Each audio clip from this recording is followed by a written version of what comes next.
Olá, pessoal. Então, espero que estejam todos bem aí.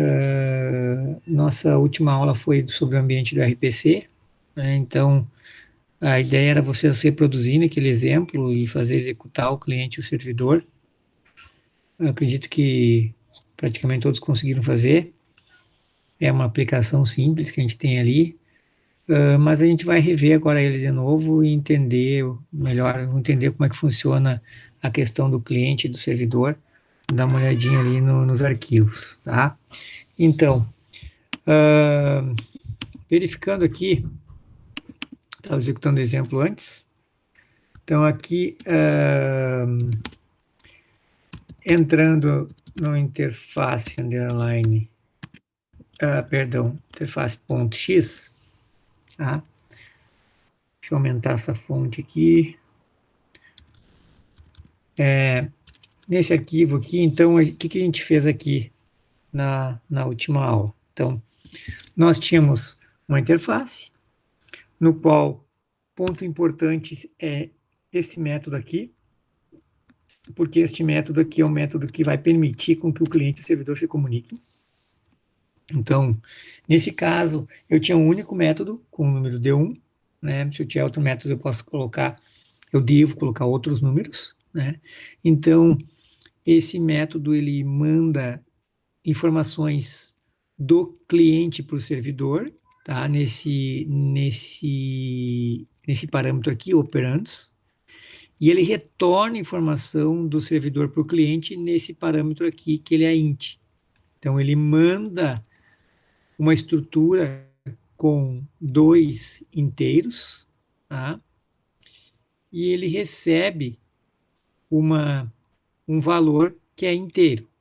Então, por exemplo, se eu tenho um método que não retorna nada, só o cliente acessa o servidor mandando informação para lá, ele não teria esse int aqui, seria um void, tá? Da mesma forma, se eu não quero que o cliente envie alguma coisa para o servidor. Se ele não envia nada, ele só recebe uma informação do servidor. Por exemplo, ele vai verificar o saldo de uma variável, de um valor lá de um banco, por exemplo. Tu não manda nada, tu só recebe. Então, aqui iria um valor de void, tá? Então, aqui se nós quisermos botar outros métodos, eu vou colocar aqui abaixo, definindo o que vai compor parâmetro e o que recebe.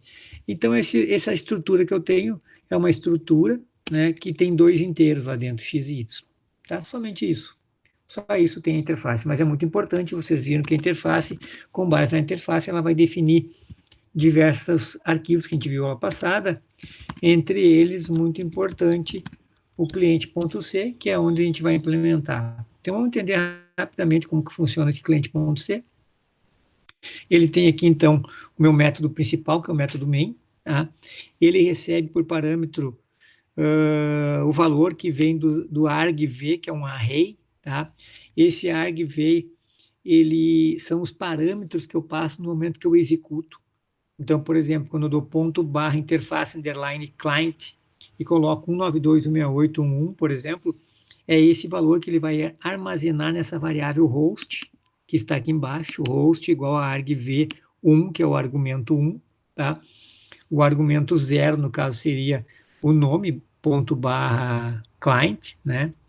E o argumento 1 seria o primeiro IP, primeiro argumento que vai depois desse nome, que é o primeiro IP. Se eu quisesse armazenar dois IPs, eu poderia colocar isso argv2 num host 2, uma variável, outra variável, no qual eu vou receber dois IPs e eu posso, por exemplo, mandar um servidor fazer uma coisa e outro servidor fazer outra, tá? E aqui ele só faz uma análise de erro, caso o meu argumento seja menor do que 2, significa que ele não colocou IP, né? Então ele vai gerar um erro aqui.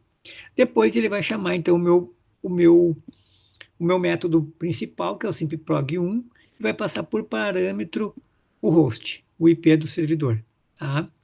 Chegando aqui, nessa parte aqui, então ele cria para mim automaticamente uma variável chamada client, que é o meu stub do cliente. Eu tenho já uma variável chamada result, underline 1, que é o retorno que eu vou ter do meu servidor, que é um inteiro. E eu tenho já os operandos. tá? Que são os operandos que eu vou mandar para o servidor, que é o add underline 1 underline arg, tá? Então, se eu colocar ponto x, ponto y, são os valores são as variáveis que eu tenho dentro dessa estrutura de operandos, tá? Aqui, então, ele vai criar o meu stub do cliente, tá? E aí ele vai precisar o IP do servidor, ele vai precisar do programa, da versão do programa e o protocolo de comunicação de transporte, que por padrão é o UDP. Tá? Aqui ele faz uma análise de erro, caso aconteça algum erro, ele vai gerar aqui na hora da criação. Aqui eu adiciono então dois valores, tá? Por exemplo, 2 e 3, os valores do exemplo. E aqui ele já faz a chamada automática lá para mim, pro servidor. Caso dê erro nessa chamada, ele vai gerar e vai mostrar o erro aqui abaixo. Então ele faz um controle também de erro aqui. Então ele vai chamar o quê? Vai chamar, nesse caso, o método add underline 1, que é o método que vai adicionar os valores que eu estou passando aqui nesse parâmetro, e eu já mando o meu endereço. Esse aqui é o endereço do cliente, para ele conseguir responder para o cliente, que é um caso o stub do cliente. Ok? Fez lá a chamada, executou, nesse momento executou no servidor. O que vai acontecer a execução no servidor? Lá no servidor, então, já tem um único método já pronto para mim, que é o método add underline 1 underline svc, tá? Que é o método que é criado automático, e para mim vai receber por parâmetro, então, os meus argumentos, tá? Os valores que eu estou mandando, e aqui ele vai conseguir pegar a referência também do servidor para retornar para o cliente depois o endereço correto. Já cria uma variável result para mim aqui, no qual ele já bota como return result, porque é o valor que ele vai receber de retorno, tá? Aqui, então, eu já imprimo os dois valores que ele enviou, só para imprimir, faço o somatório, mostro o resultado já aqui, não precisaria, né, nada disso, e retorna o valor para o servidor, para o cliente, perdão, tá? Então, o cliente recebe o valor lá nesse momento, que é depois que ele faz, então, essa chamada para o servidor, ele recebe, então, já o retorno, no qual eu imprimo aqui o resultado do que foi feito lá. Então, notem que é uma implementação simples, tá? Já vai tudo pré-pronta para mim, não é complicado. Depois disso, ele destrói o cliente aqui, tá? E termina a execução. No caso, o servidor ainda continua, né? Porque eu vou manter ainda no servidor. Opa, aqui. Eu vou manter ainda no servidor lá a chamada. Por exemplo, deixa eu cancelar isso aqui, tá? Vou executar de novo, tá? E aí aqui, ponto barra, interface, cliente. Então aqui, por exemplo, eu vou passar o endereço de um IP. Se eu quisesse executar em dois servidores distintos, eu posso definir o que cada um vai executar através do meu cliente. Posso dizer que o parâmetro que passa, primeiro parâmetro do primeiro IP faz o ADD, e o segundo parâmetro faz uma soma, por exemplo. Então, eu distribuo a carga para dois servidores, no caso. Aqui, executo, ele foi lá, fez o somatório e me retornou o resultado, ok? Então, é uma implementação simples, tá? O que eu quero que vocês façam para a gente começar já a mexer com calma ainda, tá? Mas começar a mexer nesse código e começar a entender ele. Eu gostaria que vocês, então, implementassem para mim uma máquina de calcular com as 4 operações básicas, né? Subtração, multiplicação, divisão e soma, né? Acho que foi a soma que eu não coloquei. Tá?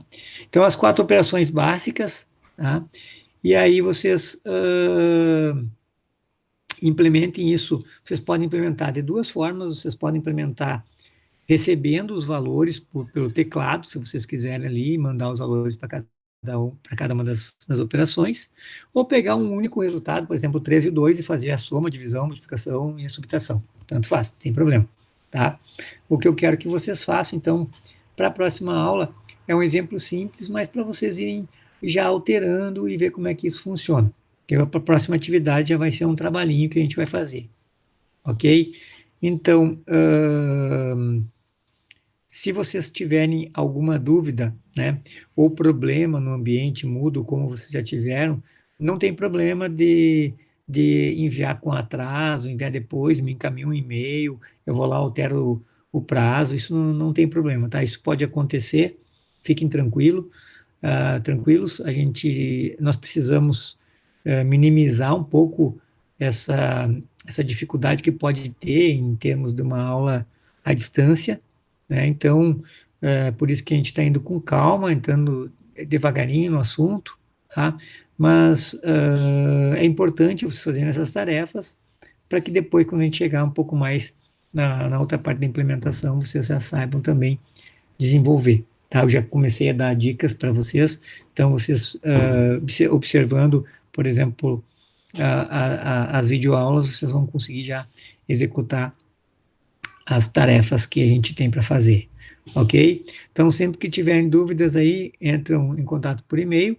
Eu vou deixar a descrição lá no site da tarefa, tá? Mas a tarefa é essa, vocês executarem as 4 operações básicas no servidor, ok?